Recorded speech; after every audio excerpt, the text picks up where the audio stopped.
Okay, hi everybody. My name is Jordan Brown, and I'm a lecturer in the Department of Sociology. And for my presentation, I really just wanted to kind of talk about starting off how I got involved in the ELI program, and then just talking about kind of what I learned and how I've tried to incorporate that in a couple of classes that I developed. So I taught my first online class in 2006, so the department chair wanted to offer a couple of new online classes in sociology, and since I had experience, she asked me if I would take kind of the lead on developing these, and since I'm not tenure track, I said yes. And when she suggested this to me, she suggested that I look into the ELI program for some grant support and to kind of get some ideas. And so I was excited about that because it had been about 10 years since I'd really been trained at all in the online classes, and so I thought I was a little bit out of date. And she asked me to develop two courses. The first was a social stats class, so the math class that none of our majors want to take. And is probably the most dreaded class that we offer as far as our major is concerned.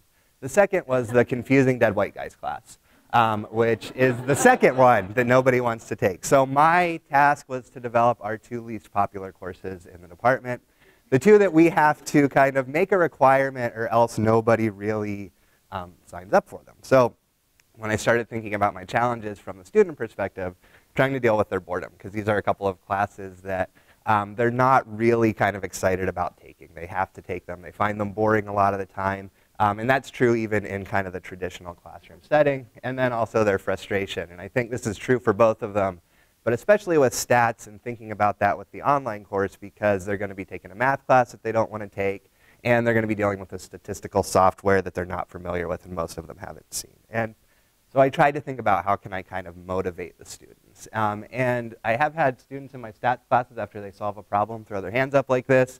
I have more modest goals. If I can keep them from biting and flipping off their computers in this class, I'll be happy. And then also kind of trying to build engagement and community online. And so I'm trying to think about how to get them to interact with each other and get them to engage with the course material, especially since these aren't the most popular courses that we're offering in our department.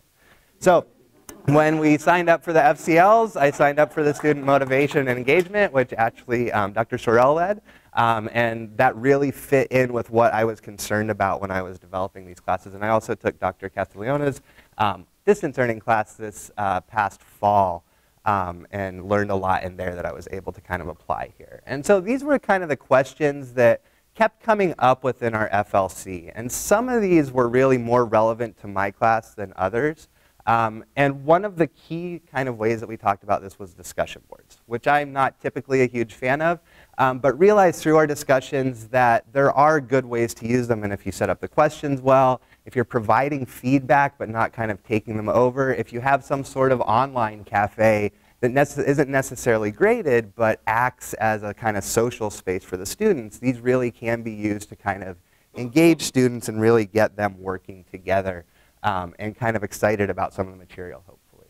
And then also starting the interactions early. So I have a couple of icebreaker discussion boards that I've put in. So this is one that I put in for my social theory class, and then also in my statistics class, trying to get them very early on in the semester engaging with each other. And with these boards, they don't even really have to be engaged with the material yet, but it's a place for them to kind of introduce themselves and start thinking about some of the topics before they've even started reading some of the material for the course or doing any of the assignments.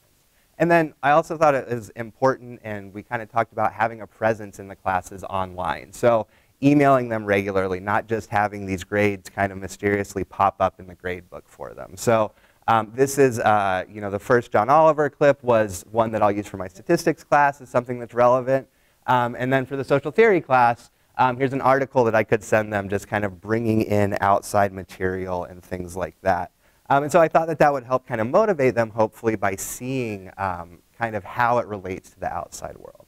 Having kind of housekeeping emails to keep them on track, to kind of remind them of due dates, give observations of the discussion board, summaries of what they have going on in these types of things. And then finally, making sure to kind of give quick feedback on the work that they submit, on the discussion board posts and things like that. So they all have very hectic schedules.